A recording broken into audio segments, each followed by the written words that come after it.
Hello, I'm Fred Kowal, President of United University Professions, and this is The Voice. I am the voice. I am the union. I am the sign of 100,000 workers strong. I am the voice. I am the clarion call. We are united.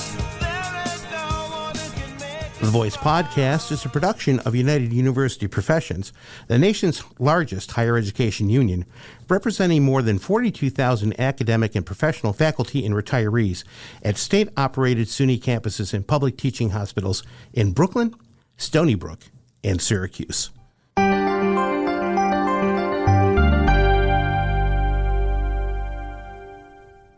A small red brick church on Michigan Street in Buffalo was what fugitive slaves saw as sanctuary as they made their way to Canada and freedom on the Underground Railroad. Built by African Americans in 1845, the Michigan Street Baptist Church was one of the last stops on the Underground Railroad. Harriet Tubman, previously enslaved, who became known as the conductor of the Underground Railroad, led fugitives across a suspension bridge over the Niagara River to Canada and freedom. That's the past. What of the present? From redlining and other forms of housing segregation to environmental racism, from a dearth of full-service supermarkets in African-American neighborhoods to a police force with a terrible record of violence towards the black community. This is systemic racism. And it was magnified by the mass murder on May 14th. It's clear that black lives don't matter much in the city of good neighbors. Today, we have three guests who have seen and lived the injustices in Buffalo and fought to change the systemic racism that has impacted Buffalo for decades. Janique Curry is the principal and CEO of J.S. Curry and Associates, LLC, which offers consulting and outreach services for public and private organizations. She is vice president of the Buffalo chapter of the National Action Network, community engagement manager for the New York Charter School Association, and a former Buffalo Board of Education member. Dr. Henry Louis Taylor, Jr., the founding director of the Center for Urban Studies at the University at Buffalo, is a professor of urban and regional planning at the UB School of Architecture and Planning. He co-authored a 2021 report, The Harder We Run, the State of Black Buffalo in 1990 and the Present, which focused on conditions impacting black residents and examined how discriminatory policymaking caused decades of underdevelopment in Buffalo's mostly black neighborhoods.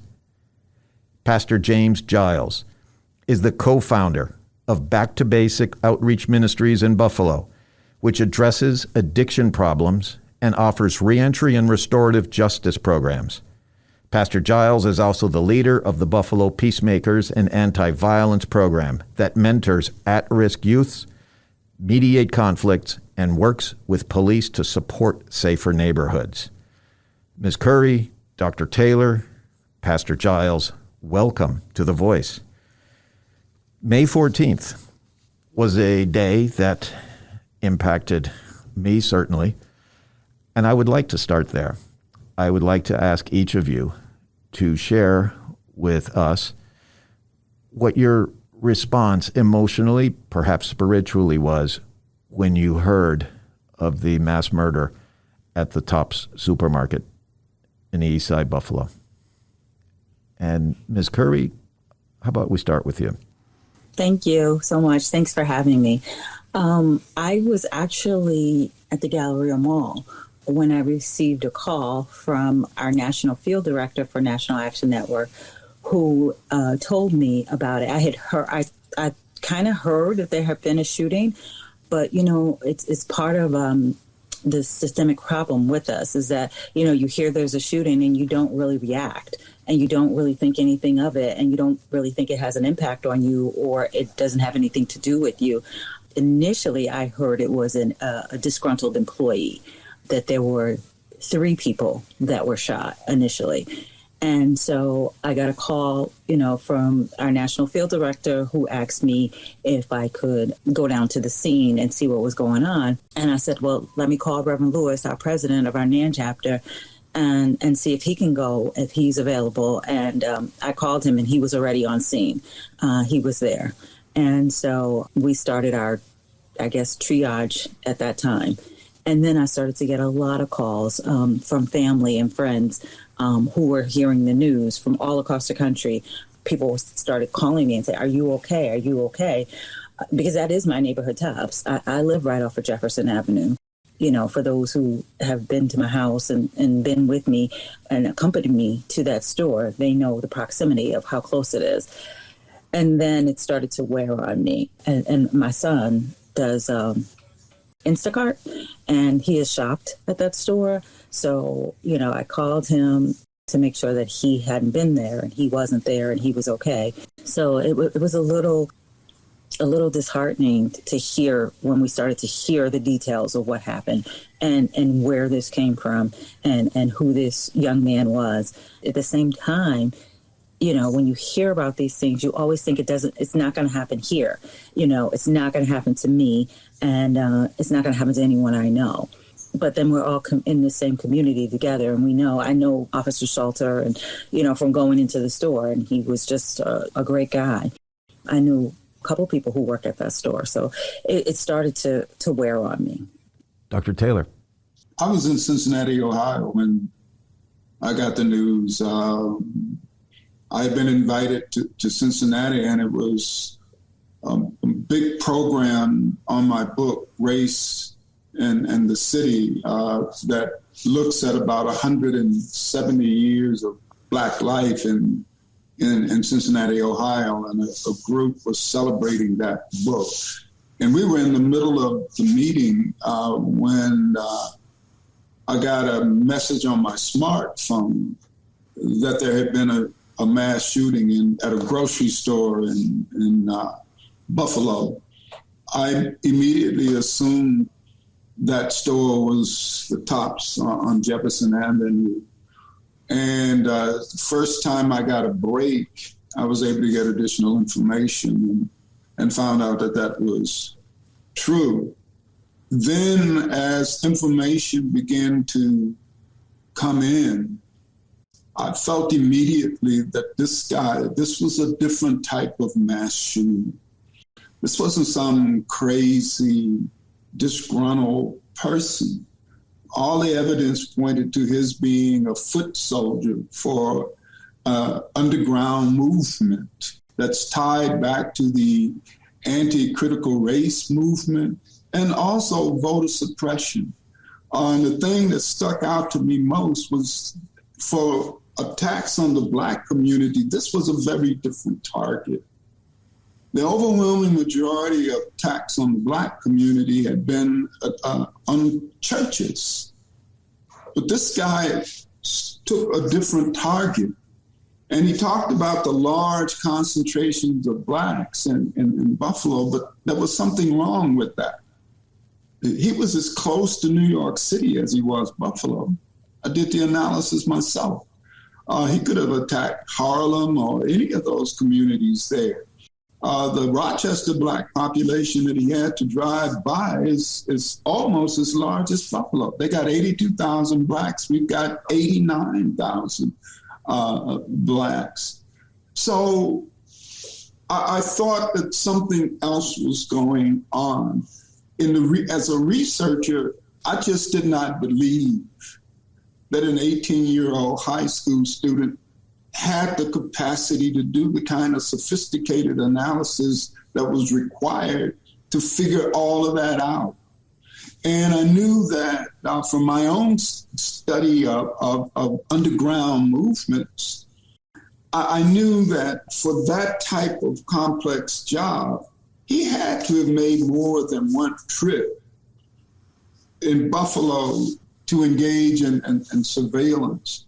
So my own thoughts, and later we would discover that he was regularly contacting, in communication with about 6 people, including one federal law enforcement officer. The second kind of feeling that I had centered around just the short-term and possible long-term impact of the closure of a grocery store on Buffalo's east side. The only store we got over there. And for a lot of people over there who don't drive cars, own cars, the journey to grocery shop is extraordinarily complex and difficult, and it imposes a hardship. So, I was thinking this is a double tragedy, the tragedy of losing lives and the tragedy of losing our grocery store, even if it's only for a short time. Thank you. Pastor Giles. I was actually in Pittsburgh at the time this incident happened. Matter of fact, I was there for the National Mad Dads Conference of presidents and CEOs for the Mad Dads Conference around the nation. And as my phone was buzzing off, I noticed, they said that a shooting took place at Tops in a very massive way. So I already knew it wasn't a regular type thing where I normally deal with gangbangers shooting it out, innocent people get killed. I knew that wasn't the case because Tops never would have been the target of such a thing. But I excused myself from the forum. I said I wouldn't be able to do the next day, which would have been a Sunday, and told them that I know my community is going to need me. I got to go and pack and hit the highway. And while traveling on 79, I was receiving the responses because my team responded as soon as, as soon as they hear about a shooting like that, they're going to get down there. I'm getting the report blow by blow of what's present when they're there. And I was particularly struck by the young girl, London Thomas, the 8-year-old. She was crying. Her mother was holding her in a corner, and they were telling me this as it was happening. And when one of my workers offered to take her to the next plaza, to the Family Dollar to get her some stuff, she was crying out, no, I'll never go in a store again. I'll never go in a store again. So as a counselor, particularly child counselor, I spent a lot of time with children. It spoke to the devastation and the impact that this was going to have going forward on the lives of every child that was part of that process.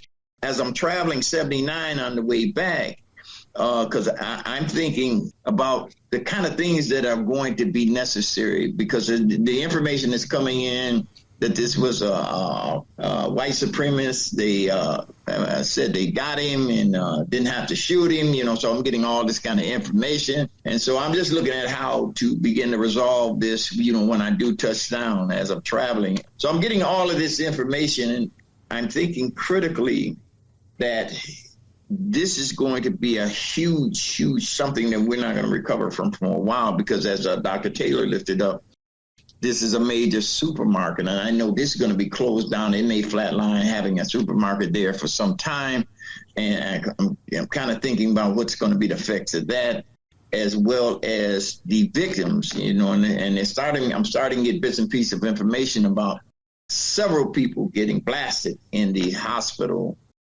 Even the story of little London, she's 8 years old. She's telling one of my workers that she was hiding in the refrigerator, and the guy was shooting inside, and she could see the bullets going through the milk cartons, but the bullet wouldn't go through the door that she was hiding behind.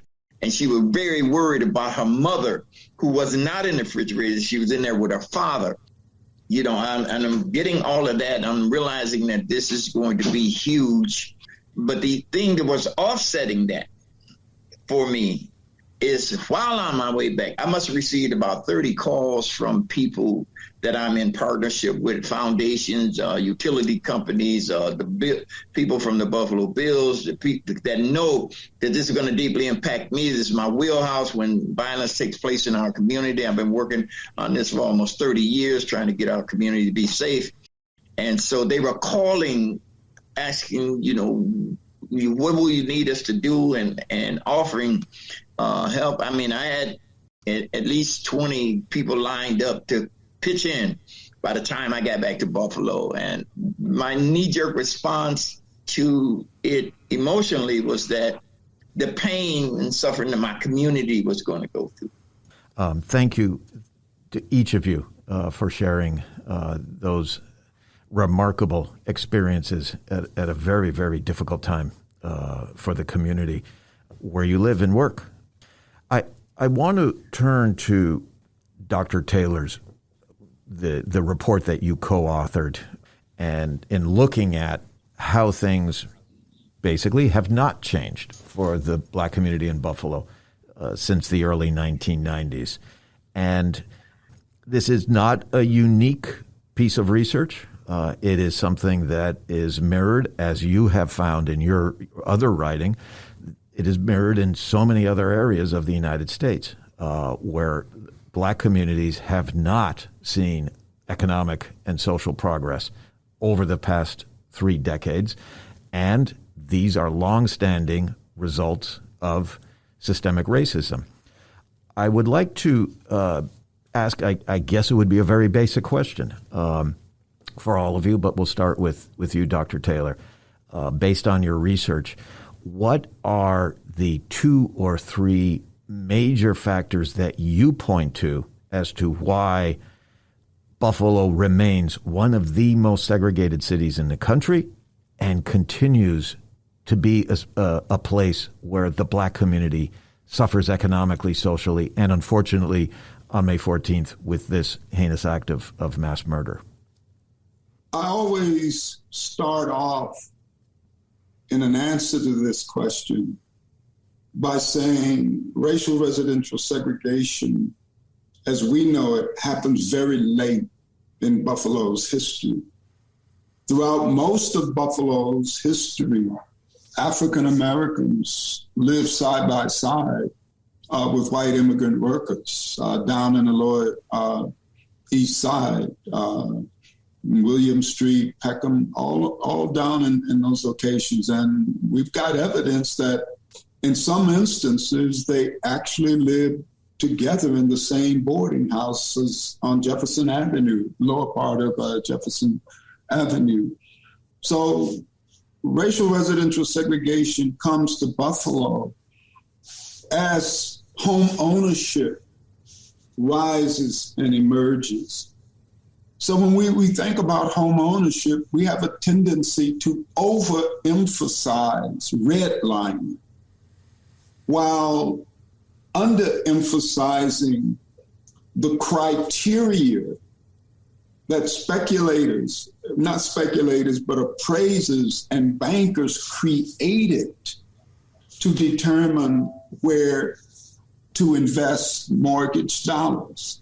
In a short way, when homeownership was constructed, whiteness and class exclusivity became the way in which they determined the value of residential land and houses. So the way that formula worked is that the whiter and more exclusive a community became, the higher the value of the property. The Blacker and the more inclusive from a class point of view, the community became, values plummeted, the lower the value. In this framework, the best residential lands were occupied by whites, and the worst residential lands were occupied by Blacks.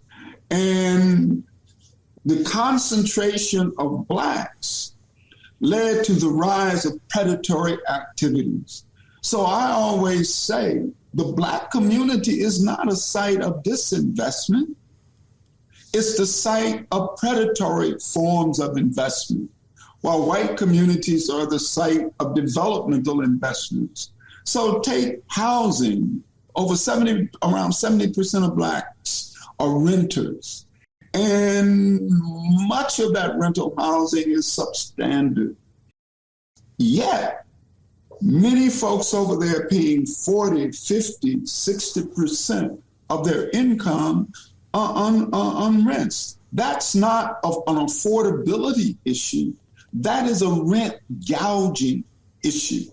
And so we stratified every municipality in Erie County along these lines. And we discovered that the whiter an area is, the more exclusive it is, the values are high, et cetera, et cetera. And when we looked at all of that, we found that Buffalo, Black Buffalo, is situated on the cheapest, most inexpensive residential land in the city of Buffalo.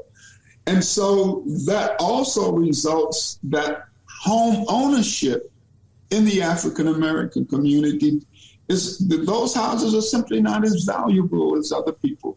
So the way we created the systems of land value continues to drive racial residential segregation in Buffalo and continues to determine where people live. I want to make one final mark, and then I'll be quiet.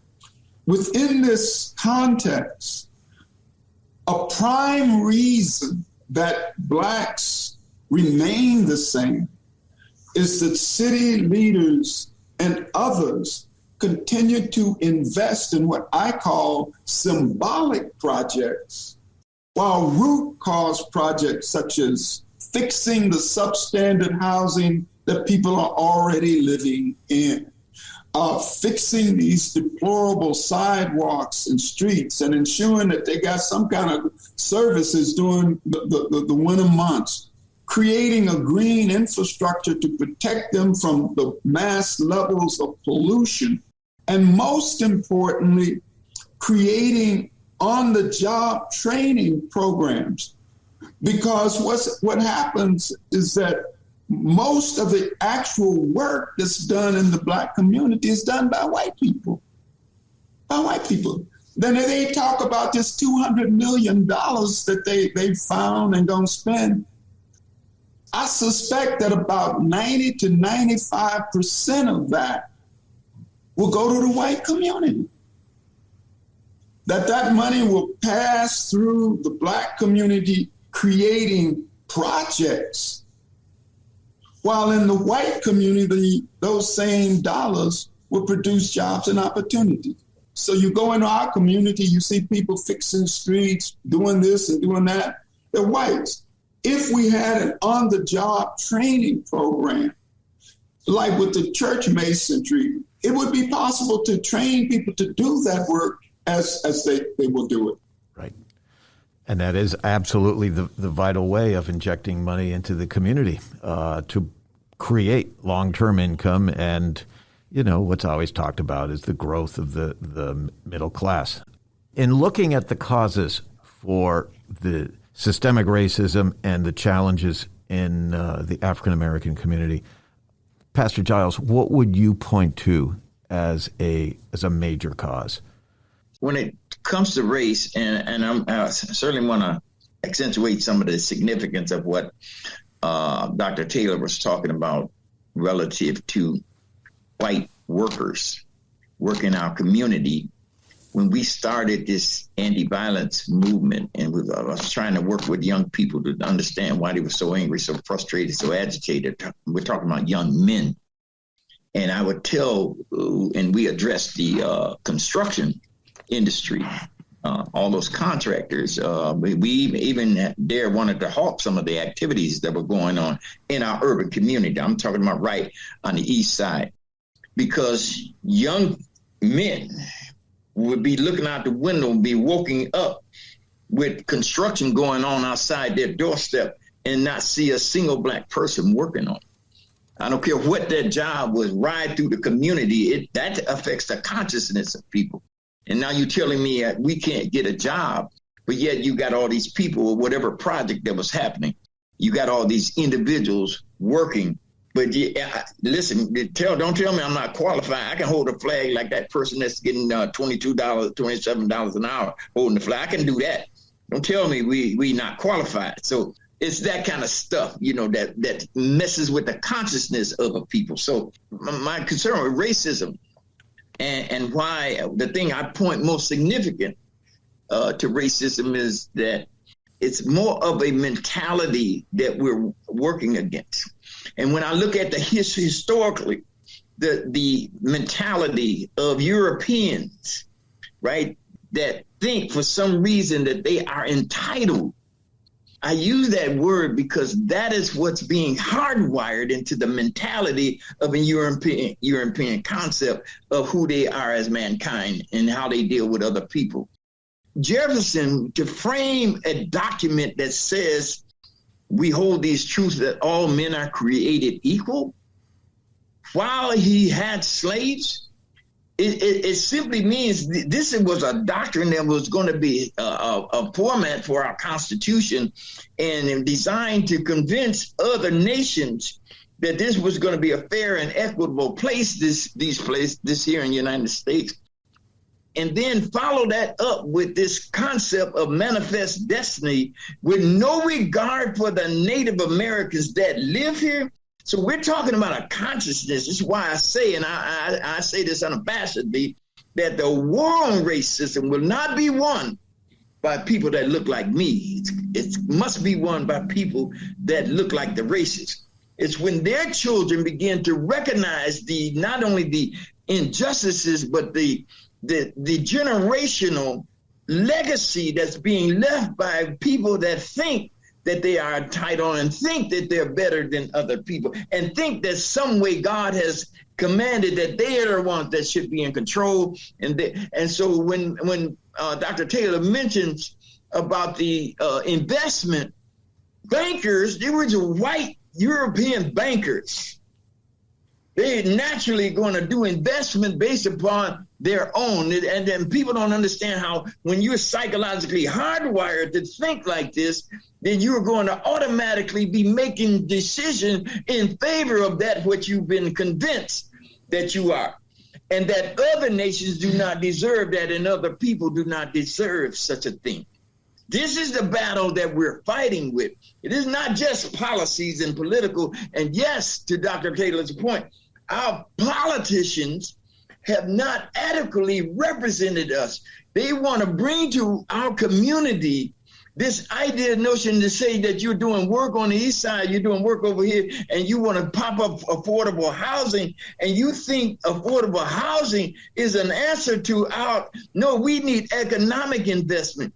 Anytime that you deny a people a pathway to wealth, then what's going to happen? They're going to create their own pathway. This is how we get the subculture. And in the subculture, their pathway to wealth is usually an illegitimate or an illegal one that happens in our urban communities, right? And so in that community, you got pimps, gangsters, robbers, thieves. You got all of those congregating now in this spaces. But this little bit of money that you have, somehow you brought the drugs and you brought the gangs and you made gambling and all that kind of stuff prosperous for these communities so that you can systematically begin to delete and take out the manpower that exists in these communities. You can system and put them in prison to support those communities that would not be able to provide a means of life for themselves, like Attica and like Wyoming and like Orleans would not be able to survive if the prison wasn't there. So the picture is much bigger than just, we black and white and we're against black and white. No, this is systemic racism at its finest. And they have mastered it here in the United States, and they continue to do something and then dare to challenge another country for being inappropriate with its citizens. This is the hypocrisy that exists in this country, and it perpetuates this type of racism in this country. Thank you. Ms. Curry, in your work in the community, what have you seen, in part through the National Action Network, but also in your own experiences, in terms of the causes for the systemic racism? And then also, if you'd like to, because of your work with the National Action Network, how does Buffalo reflect what's happening in other cities and other areas of the country? Okay, thank you. So I can't be as academic as Dr. Taylor, but from what I've seen and my work in working with minority and women-owned businesses, and what Pastor Giles was talking about in terms of folks who are working in our community, to me it goes back to, again, money and power. And those who are in power and want to sustain their own economic base do not want to contribute to the base of others and create that generational wealth. In my work as a compliance officer for minority and women-owned businesses, when I was at Erie County Medical Center, it was my job to make sure that any projects, any public projects, had a 30% goal, which has been set by the governor. And that goal was to include not only a workforce, but to 30% of whatever the money was for that project had to include minority and women-owned businesses. And I often faced contractors in the majority arena, and they would say, well, I can't find anybody to work for me. I can't find anybody who is qualified to do this type of work. And I'm so specialized in what I do. And why do I have to do this anyway? And I said, you don't have to do it. Your company is thriving and you don't have to work in the public service arena. You can continue your work in the private sector. But if you want to work in the public sector, it is a requirement for you to utilize minority and women-owned businesses, because they just didn't feel that it was they were entitled, as Pastor Giles said, they're entitled to this project, and they're entitled to all the money and all the benefits that come with this project. And why should I have to share it with someone who is less than me? Why should I have to share it with someone who does not qualify in the same manner? I mean, if we just all look at what happened with the building of Tesla and the Tesla factory, that was a perfect example of folks who had been in business for a very long time and were able to take advantage and game the system so they could keep all their wealth. So to me, it goes back to money and power and where that emanates from. And again, not wanting to share that power, not wanting to share that money, or the concept of that someone else could thrive just as well as you can. And we can all share in building this community. And I think that across the country, in working with National Action Network, these same stories are happening. The gentrification of our communities, and the redlining and all those things. It's systemic. And again, it goes back to banking. It goes back to politics. It goes back to education. I worked at Buffalo State College for a long time, and you look at those who are promoted, and you look at those who are able to rise to the level of vice president of, executive affairs and all those different places. It's not often people who look like us. And again, the revolution will be won not by people who look like us. We have to have allies who look like others. We're not the ones to lift this up. Everyone keeps asking, what can they do? When these situations are coming up at your dinner table at Thanksgiving, you need to be able to express that to your family members and to your friends who are sitting there with you, that there's an injustice that's going on. And that injustice that exists, you have to be a part of the change. It's not up to us to change it. We have to take care of ourselves. We absolutely do. But it's not up to us to make the change. And again, back to what Pastor Giles said about our elected officials, when we go back to, just seeing what happened on Capitol Hill, with former Fire Commissioner Whitfield and his testimony and Zanetta Everhart's testimony, impactful, heartbreaking, what they shared. But is that going to move those in power to do the right thing? This is a story that we see across the country. You never think it's going to hit home and just think about what happened in Texas. And since May 14th, I think there have been probably 30 more mass shootings, Philadelphia and several different areas across the country, that this continues to happen. And I was listening to a representative from California, I think it is. And she was saying that when there was a problem with the Peloton bike, one child died from the Peloton bike, and the commission and all these folks, the Better Business Bureau and all these folks came in and shut everything down and changed everything because one child died. okay? And they made these massive changes to the Peloton bike. We've had thousands of people who have died as a result of guns and gun violence, and we haven't made any changes. That's right. It's unbelievable. Before we leave this topic, there's Yes. another point I wanted to Go ahead. make. When we think about why systemic racism is so hard to eliminate, a major part of that is a lot of people are making a lot of money off of this. The second part is that the underdeveloped Black neighborhood also operates as a factory that produces workers who are willing to accept low-paying jobs with limited benefits and no hope for advancement. This is how they operate. I used to say that Blacks pick cotton, and cotton was the most important raw material in this country. Today, Blacks have become the cotton. When you look at the prison industrial complex, they make billions, producing and selling products. I mean, who gets the coffee contract for the prison? Who gets the toilet paper contract? The telephone calls, all of that is huge amounts of money. And I would argue also that we have around us misery industries that are dependent upon Blacks being in misery. The police department.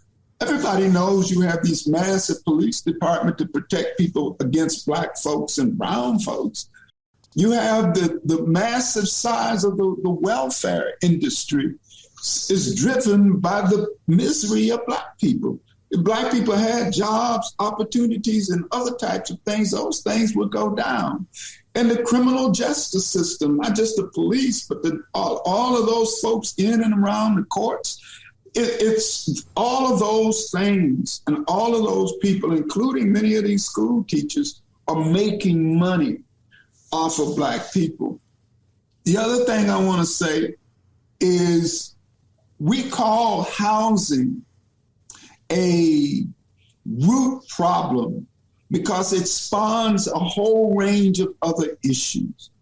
I sincerely believe that our educational challenges are tied back to the housing and neighborhoods in which people live. Because of rent gouging, there's a lot of Black people who move a lot or who are evicted. That leads to chronic changes in school for those kids.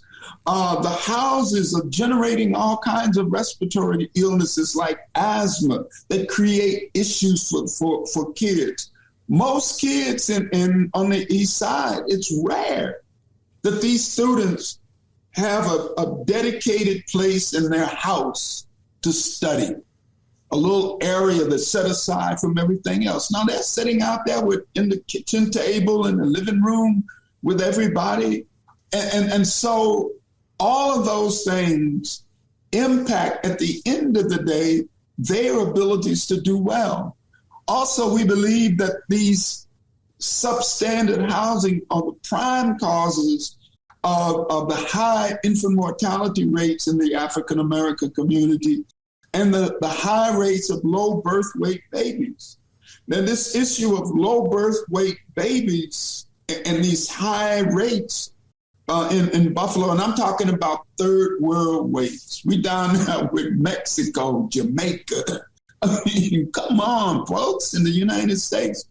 But kids that are born with these low birth rates, they experience health issues throughout the remainder of their lives. And in all of this, we haven't even talked about the lead issue.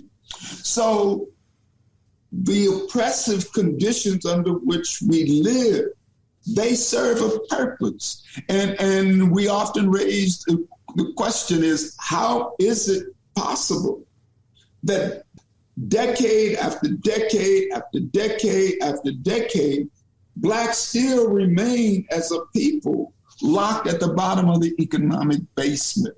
And when we start, and if they're not in that basement doing these jobs, who? Right. Who will do them? You know, then people talk about the replacement theory. They ain't talking about replacing Black people down in these low income jobs. They're not talking about that. And you look across the country, unemployment is huge in our community. It's 11% in Buffalo, 16% in Chicago. That's right. 16%. And many of the people that are in the labor force don't even have full-time jobs. So, No. and I Go ahead. just want to reiterate something that Dr. Taylor was talking about. And this goes back to our work, and we've worked together for a long time, to our work with the Fruit Belt Task Force. Remember that, Dr. Taylor? And we were talking about housing back then. Absolutely. And this is when I was at Buff State. And we were talking about housing and you know, situations with health and asthma with the kids. And we've seen this repeatedly through children who are traumatized. As, you know, Pastor Giles talked about that little 8-year-old girl who doesn't want to go into a store anymore. I mean, that is something that's going to live with her for the rest of her life. It's traumatizing. And we have not been able to address the needs of our community because I think that it's so ingrained in folks that they have not seen better. They don't know better, and they don't know that there's something on the other side that looks better and works better for them. This is what they've grown up with. I was driving down, I forget what street it was, and there was the amount of garbage that was in front of our house. It was like, you know, it was big garbage day, and this garbage had been there for a while. You know, you could tell it's been there for a while. It's picked over and, you know, they cleaned out one of the abandoned and vacant houses and they just leave it all on the curb and it sits there. It just sits there. And that's not normal for a child to have to walk to school and to walk by that and to look at that and see that day after day after day and not be impacted by that. And our work, you know, the Fruit Belt Task Force has long gone and, you know, the Fruit Belt is now becoming gentrified and, you know, it's a part of the medical corridor and the medical campus. And they've moved, you know, a lot of the seniors out who have held that community down and they offered them $50,000 or, you know, $100,000 for their house. And they think that that's great. But what are you going to do with $100,000? How are you going to continue to live? Where are you going to live with that little bit of money? Because you're not going to be at 79, 89 years old. You know, someone offers you $100,000. Is the bank going to give you a loan for another $150 for you to have standard housing in another community? And again, a community, they don't drive. They can't get to a grocery store. Their children are no longer here in the area. So what are they going to do? But they are pricing people out of their homes and moving them out and offering them nothing as an alternative. I saw just this transformation on the east side. I remember when we must have had about 20, maybe 30 Black-owned delicatessen stores.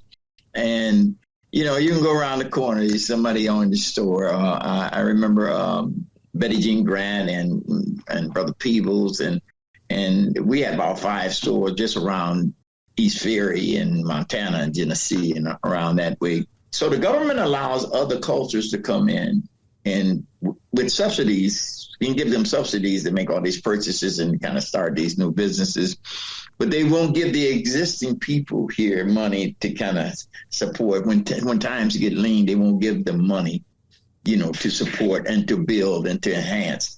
So when you have a community where there's absolutely no economic development, and economic development for me is that you are giving your people, the residents that live there, a pathway to wealth, right? And they just will not do that. So, and so then I looked at all of that transformation that took in the community. They've been talking about this stuff 20 and 25 years. And watch this, nothing's changed. So I looked at when the automobile industry was, you know, we had so many people dying from the automobile industries, and then Mother Against Drunk Driving started a movement.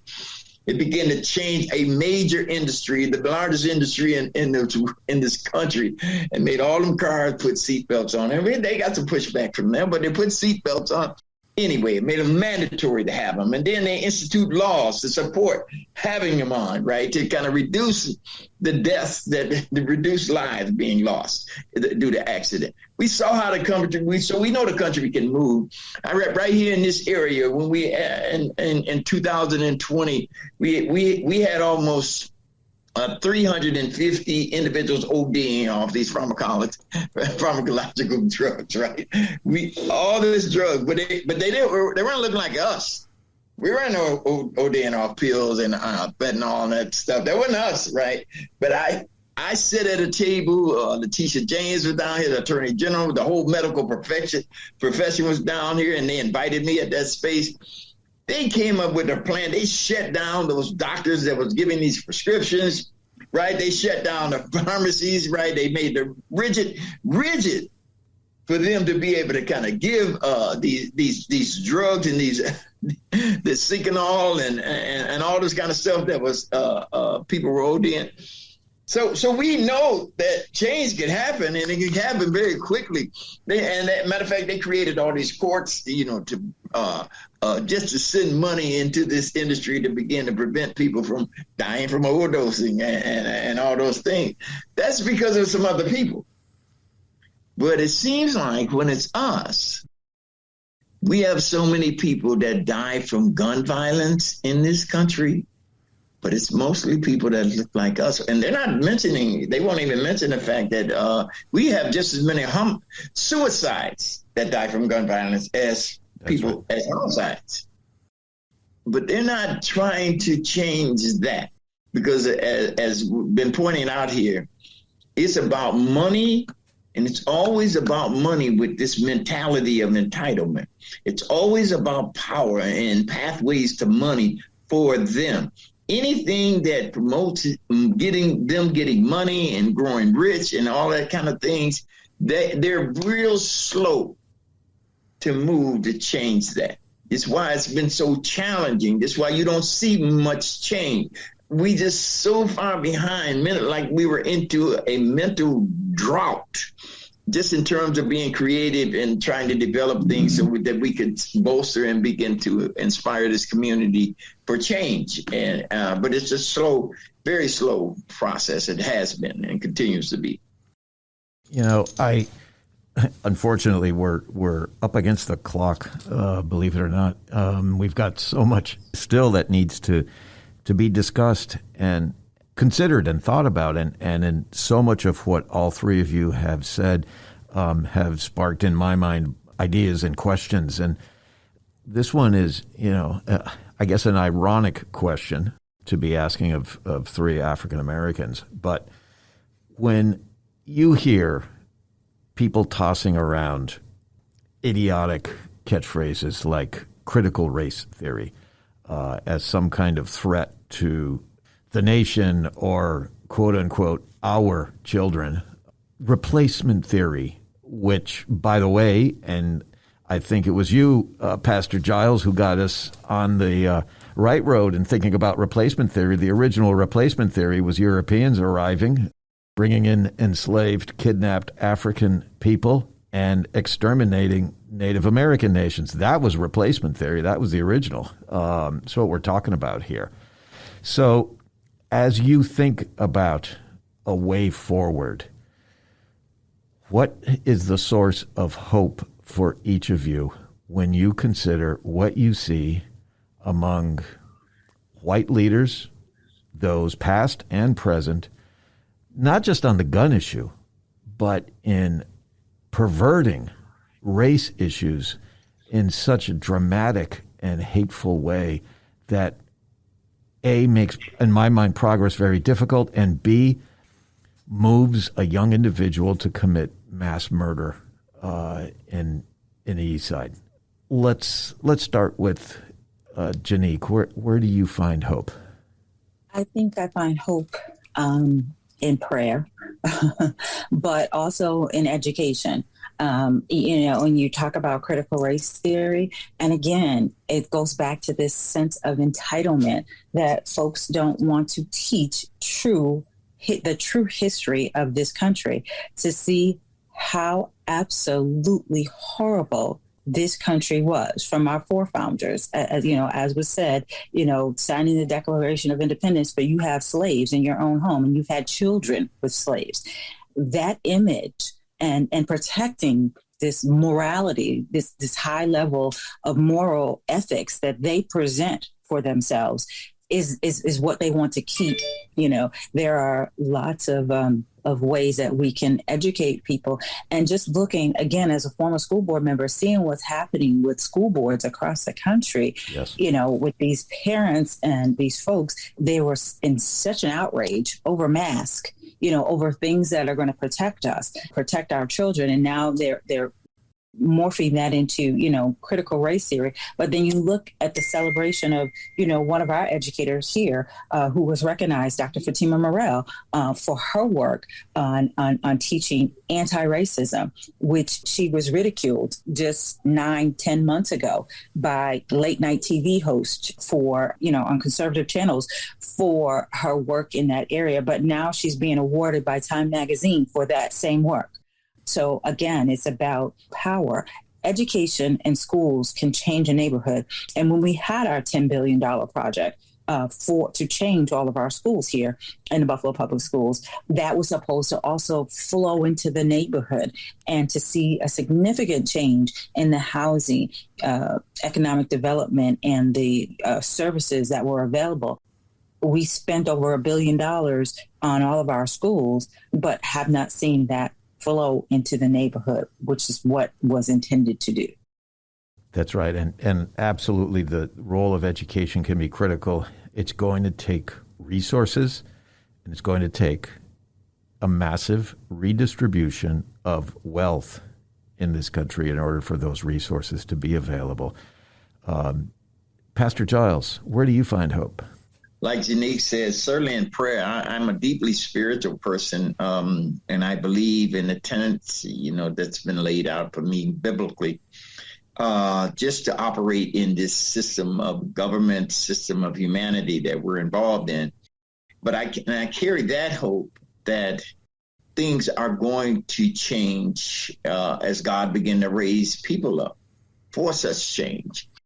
Because I was in the social justice movement for 5 or 6 years, I was head of an organization that really spoke to racism and systems of social injustice.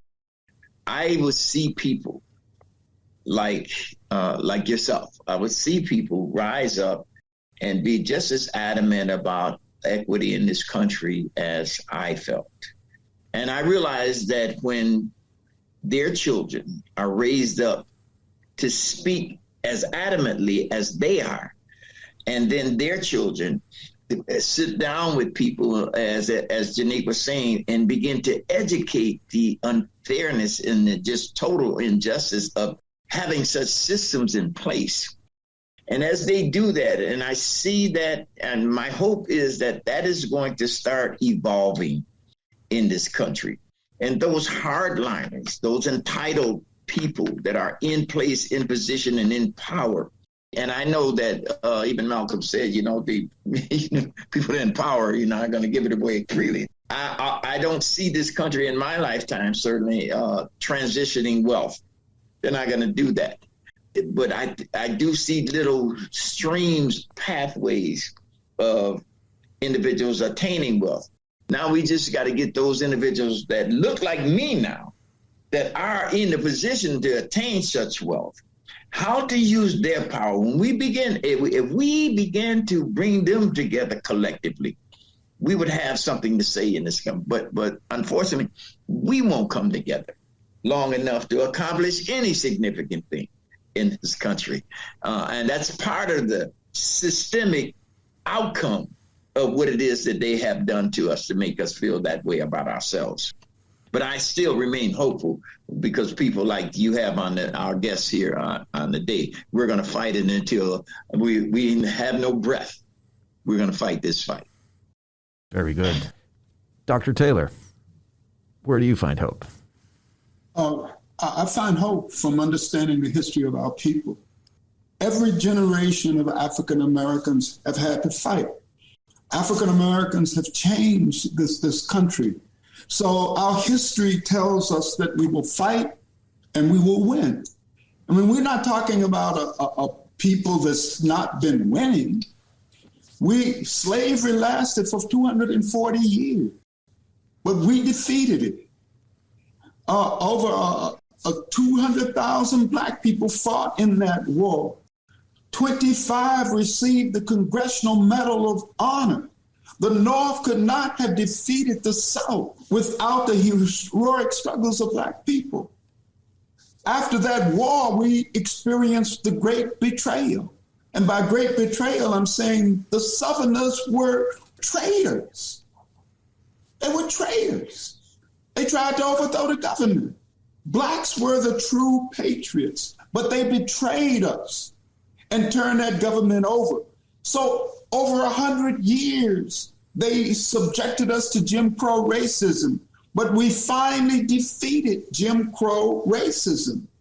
And so now we're in the next major stage in our battle for liberation and freedom. So I understand that through organization, we're at a point now where we're organizing, where we're developing deep insights into the problems, and we're increasingly understanding American capitalism as we know it will not work for Black people. It has never done it, and it never will be doing it. So what does that mean? It means that instead of thinking about individual wealth, we need to think about community wealth. For example, right now, we have more Black millionaires than ever before. But yet, our median household income is only about $41,000 nationally. The wealth of the individual never has and never will transform or change anything in our community. If anything, it will give white elites a new power base within the framework of the community. So my emphasis is on community wealth. And one of the things, Pastor Giles, Janique, we should really talk about, how do we turn the East Side into a community land trust, right? That's publicly funded, yes. Mm-hmm. So that we take control of publicly owned land and turn it into land that is owned by the social sector. And to me, that's the next battle, because Byron Brown has commodified it. They're selling those lots for profit, and it makes it almost impossible to engage in development. So I'm hopeful, because I think Buffalo is one of the most organized Black communities anywhere in the country. We have a deep understanding of the challenges that we face.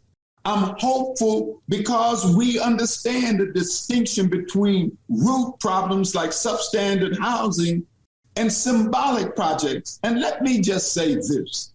How dare you spend $98 million on the Central Terminal and the Broadway Market in the second poorest neighborhood in Buffalo, where the median household income is $17,000, where you got more people without a high school diploma than a college degree, where people are living in dilapidated and rundown houses, and vacant lots are unkept and out of control. And in this kind of neighborhood and community, you spend $98 million on a terminal and improving a little market. It shows disrespect for the African-American community and shows that and says that we can't make a distinction between these symbolisms and the real changes that need to occur down on the ground. So I'm hopeful. I'm also hopeful because Giles and Curry are on my side. It has been a remarkable hour, and I feel blessed. I feel very, very fortunate to have been able to listen to the three of you talk about the challenges, the hope.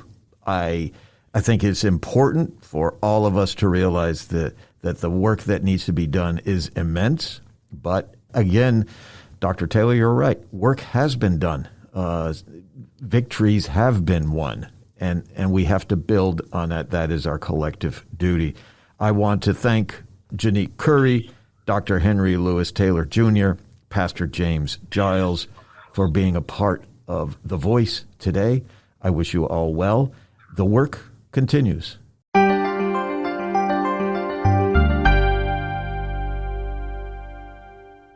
And now here's Fred with Kowal's Coda.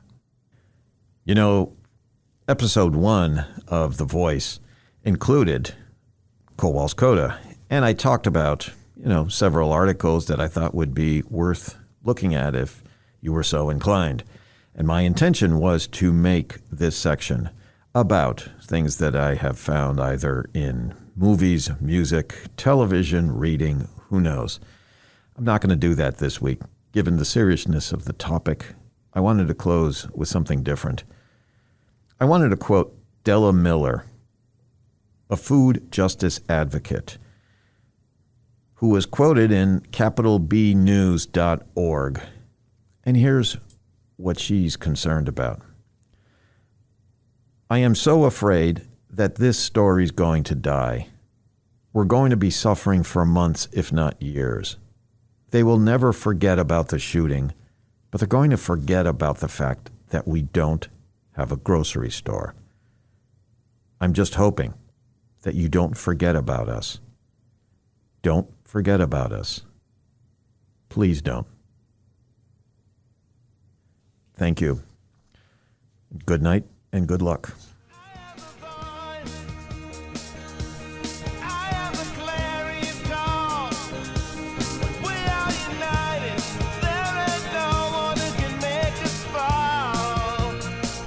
The Voice Podcast is a production of United University Professions. You can find UUP on Facebook, Twitter, and Instagram at UUP Info. UUP is on the web at uupinfo.org. This episode was produced and directed by Mike Lisi, UUP's Director of Media and Publications. Special thanks to our guests and to UUP lead organizer Danielle Judge Freeman. Thank you for listening.